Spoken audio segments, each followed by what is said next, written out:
What's happening, crypto fam? Happy Tuesday. Good morning, happy new year, and welcome back to Love for Crypto. I'm Scott.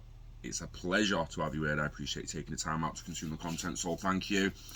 This morning I want to talk about cars, ownership, capitalism, NFTs, and the metaverse. A link to an email I was sent off Duncan, cheers mate, just highlighting what was it Monica Benz had sent in an email.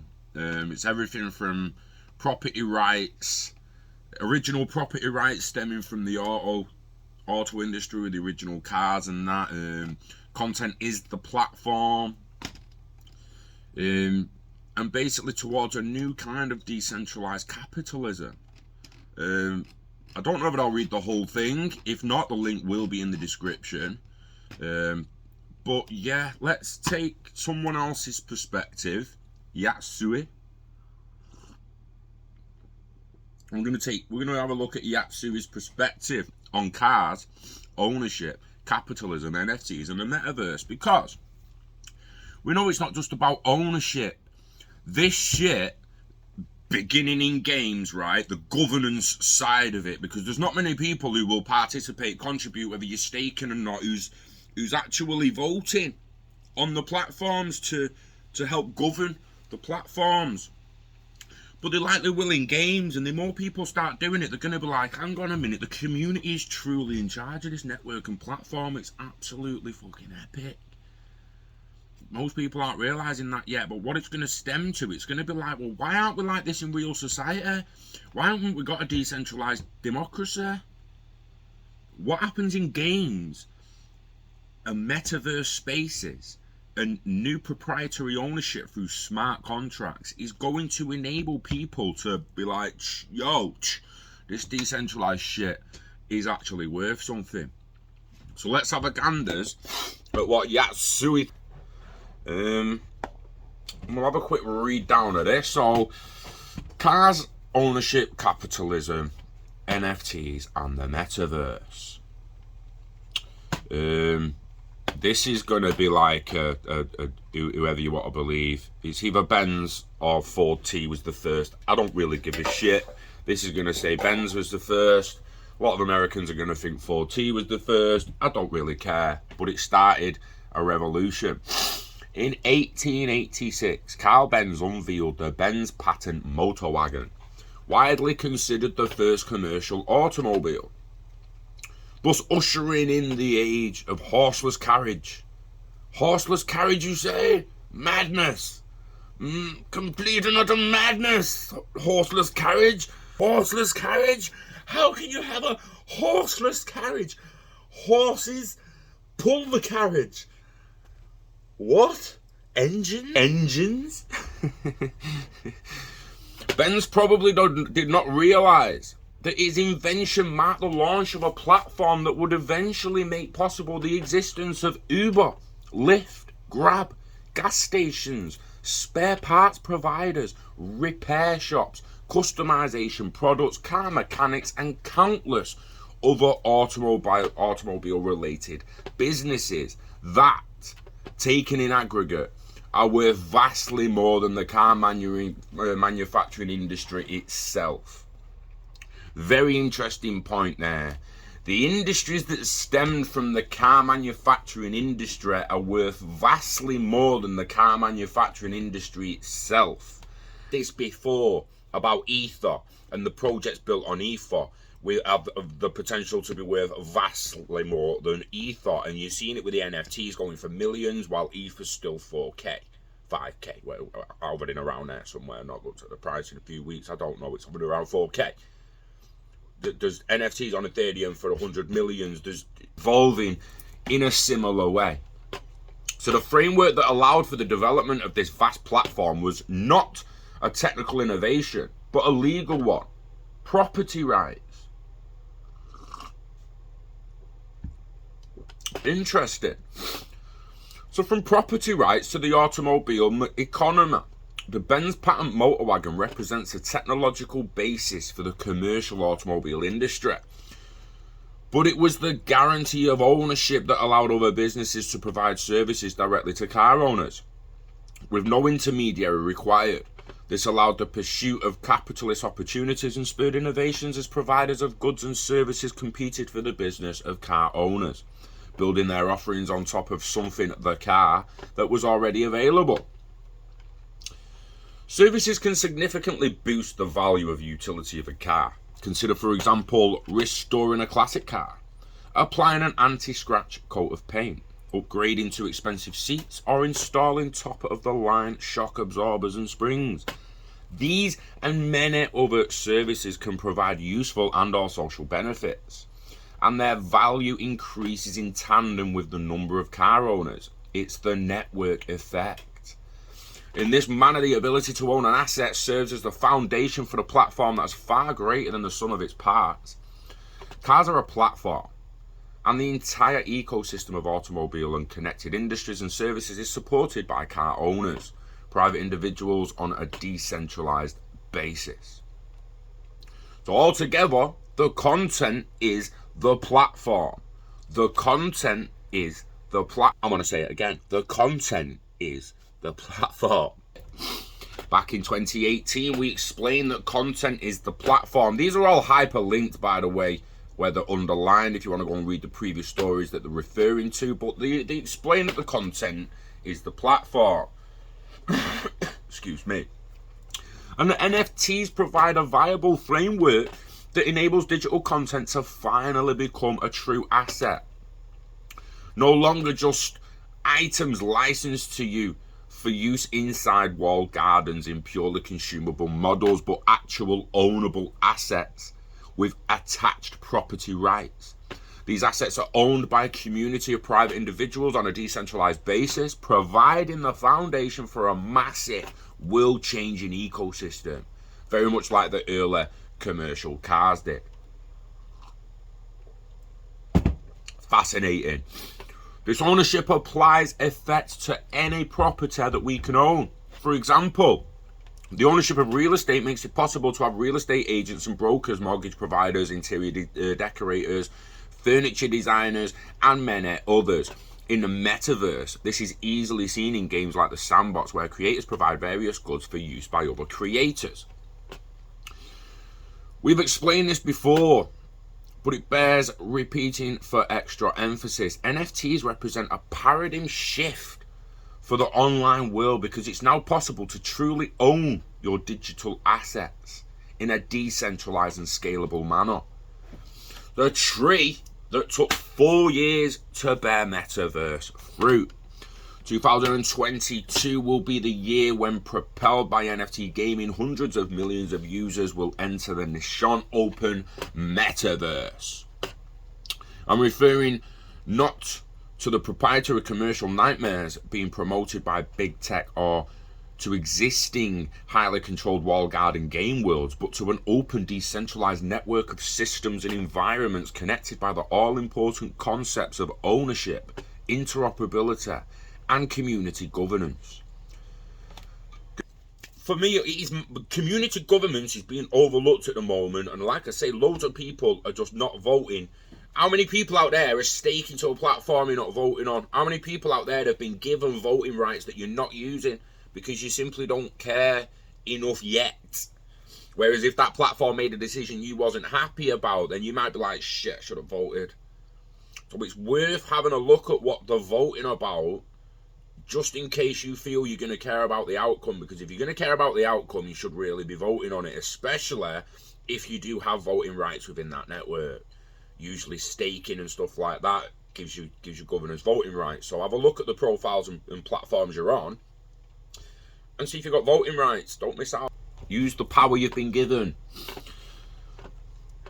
4 years ago here at Annie Monica Brands, we determined that NFTs and digital property rights were a perfect match for gaming. 2018 was the year when we acquired a fledgling report called the Sandbox, project called the Sandbox, and supported and invested in Sky Mavis, Axie Infinity, OpenSea, and Decentralized, among others. Since then, we have been promoting our vision of the future, and I don't mind saying that at times it was pretty hard going. But today the space has grown by leaps and bounds, and Anna Monica Brands is proud to have played a role in nearly every significant milestone in the development of true digital property rights via NFTs. From our early support of Dapper Labs, NBA Top Shot, and CryptoKitties, to our sales of the most valuable NFT of 2019 and the most valuable game NFT of 2020 on OpenSea, to the dawn of the play-to-earn economy. One definitely worth looking at, that hyperlink, the play-to-earn economy. And like I say, these guys, these are all hyperlinks underlined. All hyperlink that will take you to another page if you want to go to the other page, and you can read that story as well. We're reading this story at the moment, so we don't really want to do that. We're near the bottom now anyway. We're near the bottom. We were there for the development of Axie Infinity and of the gaming guild model spearheaded by YGG. And of course, we have extensive investments in many NFT and GameFi companies. This past year, despite its tumults, I don't know what that word means, but it probably means despite its shit, has greatly boosted our optimism about the future of Open Metaverse, which we have no doubt is going to have important economic and social implications.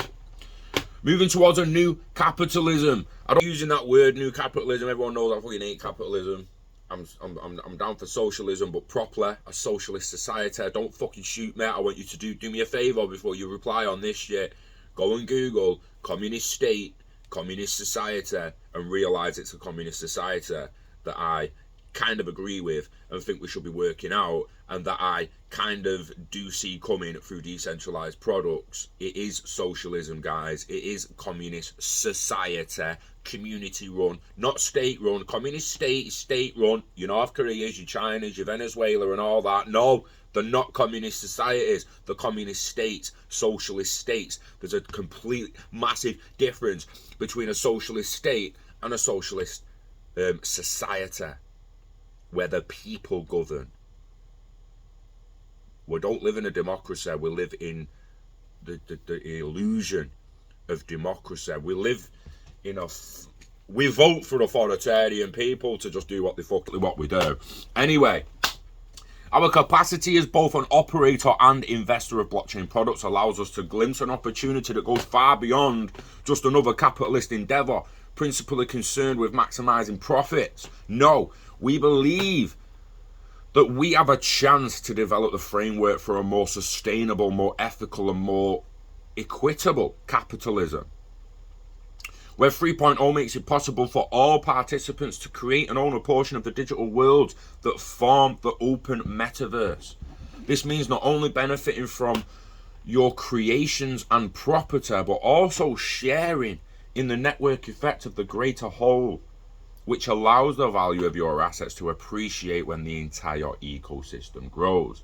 Like classic capitalism, this ownership encourages innovation, entrepreneurship, and risk-taking. But unlike classic capitalism, the outcome can benefit all participating stakeholders. The net change in wealth benefit will be zero. I want you to highlight that there. Stakeholder capital will become the new shareholder capital. It's why the shareholders of big capitalist companies now are getting every single fucking penny they can. Look at the Pfizer, Moderna, look at the vaccines. Go and see who's the shareholders. Vanguard and BlackRock rinsing people, right? Them shareholders are getting every single fucking penny they can before all systems become decentralized, and it's more about stakeholder capital than shareholder capital. Not that the shareholders ain't going to become big stakeholders, but we're allowed, we can get in too. We can become stakeholders too. A lot easier than you can become a major shareholder of a major firm. The end of zero sum. This concept of mutual benefit is best illustrated by a quick rundown on how we build on blockchain. Let's use two popular blockchains as an example, Polygon and Flow. We are creating various new experiences on Polygon, Rev Racing, Crazy Defense Heroes, Arc 8, and so on. And on Flow, we've got MotoGP, Ignition, Olympic, NFTs, and so on. These products obviously generate sales revenue, But that's not all. We are stakeholders, validators, and contributors for the blockchain themselves. Via the holding and staking of their tokens, in this example, the Matic token or the Flow token. This means that when our products generate sales and attract more participants into these blockchains, those chains and tokens appreciate in value. We also generate more of these tokens through staking. To simplify, all parties benefit from the mutual shared network effect active on the entire blockchain. This benefit is not restricted to us or any one entity selling products on the network, but is distributed throughout the entire value chain, including the end users. The entire blockchain and all of its native products, and of course Anna Monica bands and our shareholders. We do this with all the blockchain ecosystems we support, such as Heredra, Harmona, and various others. The shared network effect of Web 3.0 has the potential to end the classic capitalist zero-sum game business approach, because growth originates from and benefits the very communities that traditionally have been the target of exploitation by capitalist institutions. The consumers and wage labourers that serve as the driving force of the network effect. So in the open metaverse, any ordinary end user can be rewarded for time and money invested via true ownership and control of digital assets, or by creating something original, such as a new game experience in the sandbox, or by composing on top of an existing asset. Similarly, how to manufacture an aftermarket car seat is composing on top of the existing car. And of course, the entire field of GameFi, including massively appealing play-to-earn movement, also provides incentive and rewards across the entire value chain. The open metaverse presents us with the opportunity to benefit all participants, putting an end to traditional zero-sum way of thinking. The shared network effect, the customer owner, I'm going right through this, fuck it. The most valuable resource in the world is data. Every time you use online service, you produce data, whether by uploading a photograph, browsing for goods or information, engaging with existing content, or any other activity. Service providers monetize your data in various ways, often to your annoyance. Damn straight. As the originator of that data, you should be able to benefit from it, but you can't, because it does not belong to you. That your data, your search history, your information online does not belong to you. That's fucking wrong, man. It belongs to the platforms where you generate the data, and you must consent to give that data away if you want to use their services. The platforms have grown rich by harvesting your data and leveraging the network effect that you and a legion of other customers have contributed to.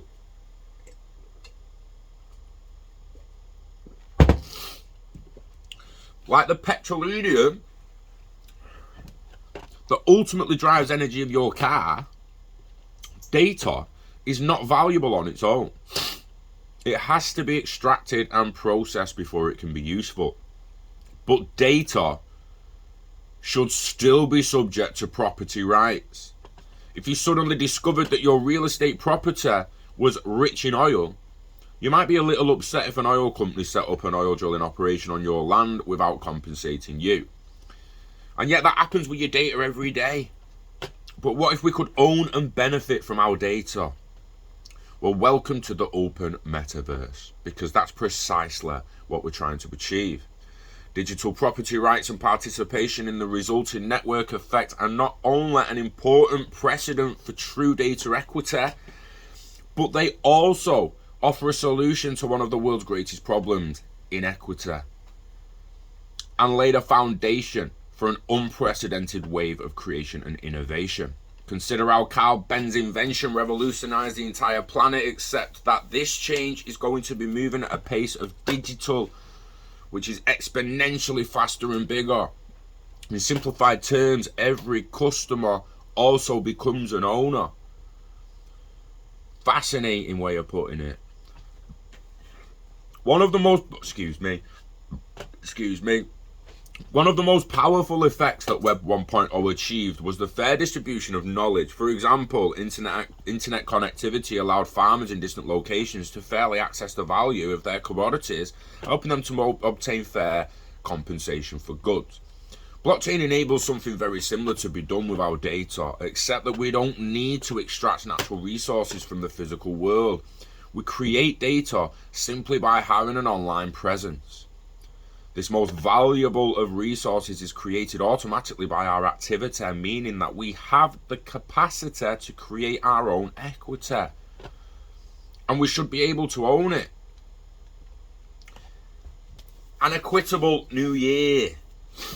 It's hard to convey just how excited we are at the opportunities and possibilities that lie ahead on the road to the open metaverse.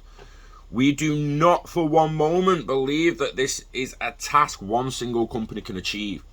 And that is why our corporate strategy over the last few years has been not just to develop our own metaverse offerings, but also to seed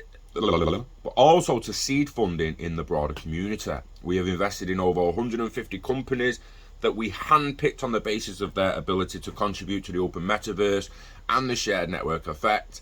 Our approach is not to own the open metaverse. It can and should not be owned by one entity, but to create a participatory and collaborative environment based on the important concepts such as openness, equitability, user ownership, property rights, and a non-zero sum approach. The open metaverse is like a new country or a new society.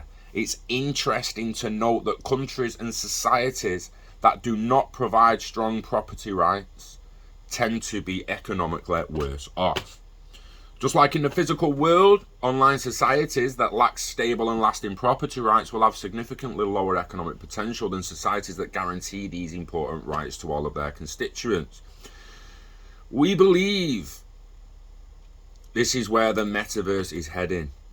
And this is why ultimately closed metaverse offerings will not be as successful. With the metaverse, we have been blessed with a rare opportunity. Not only are we building an exciting new space, but we are also in a position to help shape it, to steer it away from centralized structures and towards truly open ones. I thank all our shareholders, partners, ecosystem participants and other supporters for your confidence in Anna Monica Brands, and I'm deeply grateful to all our talented teams working on filling new future. May your 2022 be open and equitable. Well, Yatsue, thank you for that, mate. That was an absolutely splendid read. And we're on the same page. We're on the same page.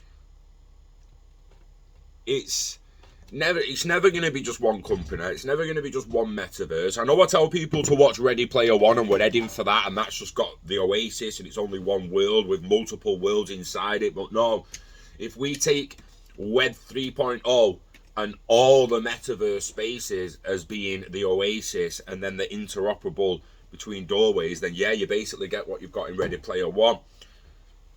We're heading towards that. Anyone who can't see us heading towards that, I don't know what to say to you.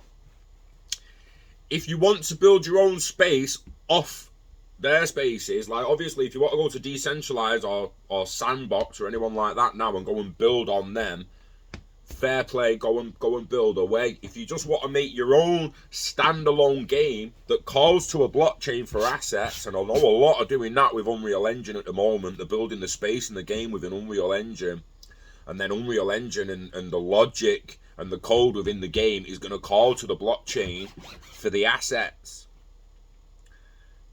I will go live at some point this week to show where I'm up to with my spaces on Unreal Engine and give a few little tips on how to get on it, especially for your kids. Like literally just learn a bit. If you've got kids who are really looking at this and you're thinking, I want my kids to do well in this moving forward, then get them on Unreal Engine, get them building their own spaces, and by the time they're in the late teens, 20s, they'll be fucking smashing it, making spaces and assets for fun. Might be confusing as fuck for us, but Unreal Engine offers a hell of a lot of libraries and tutorials, and the more that progresses, with crypto APIs and application interfaces that you can connect and call to blockchains, it's just going to get easier and easier, and you just have to educate yourself. So, you know the dance. Educate yourself, invest in yourself, invest in the internet of value, live long and orderly all, mate. Get it staked, get it baked. Never let that shit go. Look after the pot till the pot looks after you. Wishing health and happiness to you and yours. We love crypto, we love the metaverse, and we love you. So take care of yourself. Let me know what you think in the comments. Like, subscribe, share, and I'll see you on the next one.